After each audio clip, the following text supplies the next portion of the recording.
Hello, I'm Gill at engVid, and today we have a lesson on a set of words. People have asked me to explain the difference. So we have cost and price on the left here, and we have the words worth and value on the right. Sometimes they can be used in a similar way to do with money in particular, but also worth and value can often be a little bit more abstract in meaning. So I think it's helpful to understand the kind of context where you can use each one and the different vocabulary that would go with it in a sentence. So let's have a look. So the cost of something is what you pay for it in money, pounds, dollars or euros or whatever your currency is, what you pay in money, the price of it, okay?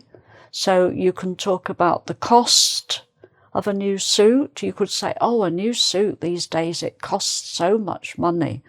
So the cost in money, what you pay, okay? And then if you're in a shop and looking at the clothes and at the prices, you often have a price tag on, a piece of card hanging from the garment with the price on it. So the cost of a new suit. So if you're with a friend in a shop and you're looking at the suits, you might say, oh, what's the cost of this one? And your friend might say, well, oh, here's the price tag. It says on the price tag, this suit costs £200. And then you decide, is that a bit too much, or can you afford it? If it's for an interview for a job and you need a new suit, you might think it's worth the investment. So, okay, it's all about buying things, usually materialistic objects in shops, what you pay, okay? So then if we look at the other two words, worth and value, often, as I said, they can be more abstract. So you can talk about people and friends and friendship, for example. My best friend is worth the world to me. In fact, you can't put a price. You could say you can't put a price on friendship. So that's using the word from over here, but you can't put a price on friendship. It's more abstract. It goes beyond money. Okay, my best friend is worth the world to me. And you might talk about the value of friendship, where you can't really calculate the value in money terms. Okay, so there is a kind of difference between the two. Although sometimes what is something worth can be to do with money, an amount of money. We'll see in a minute some examples of that. So if you imagine that I bought a vase in an antique shop, I just liked the look of it. I thought, oh, that's a nice vase, and it's only £5. I think I'll buy that. So I bought a vase in an antique shop. It cost me, so the cost in money, it cost me £5. But I later discovered that it was worth, so that comes from here, which is often more abstract, but it was worth at least £50. So this shows that sometimes you can use the word worth for money, depending on how you're using it. It cost me £5, but it was actually worth in, on the antique market, what people are prepared to pay for something is what it's worth.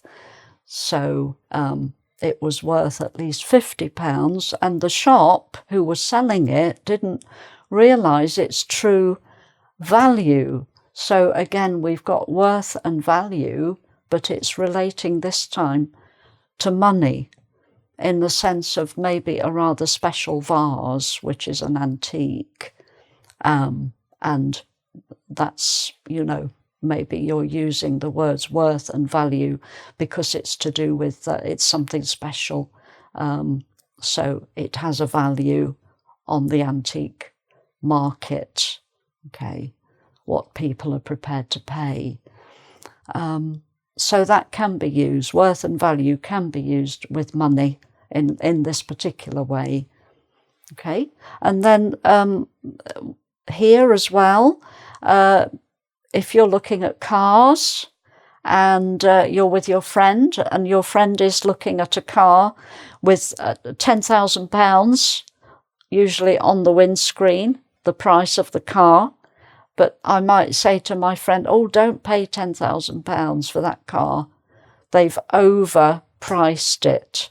So the price they've put on it, they're asking more money than it's actually, you know, worth. Again, we've got this word worth. So it's the sense of how much money you should pay. They've overpriced it. They've made the price too high.